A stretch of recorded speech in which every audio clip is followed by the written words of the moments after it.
Yummies, and welcome to the very first episode of syquest. It's spelled as SYQUEST. Alright, why is it SY? It's because it's our family surname, alright? It's just something to be proud of, so to speak. Hi, I'm Sydney, and this is my daughter, Summer. And together we will bring you different kinds of recipes each week for you to follow and for you to make and enjoy together, which is what we're doing. This is our father and daughter bonding, alright?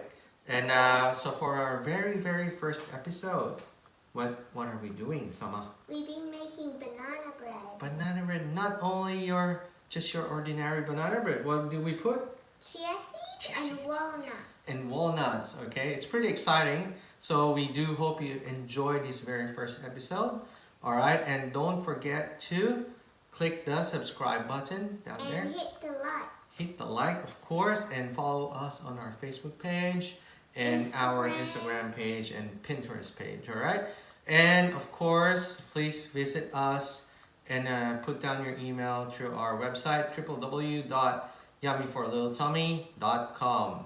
Alright, until the next episode, we do hope you enjoy the food that you're gonna make. Until then, bye! See you! Bye.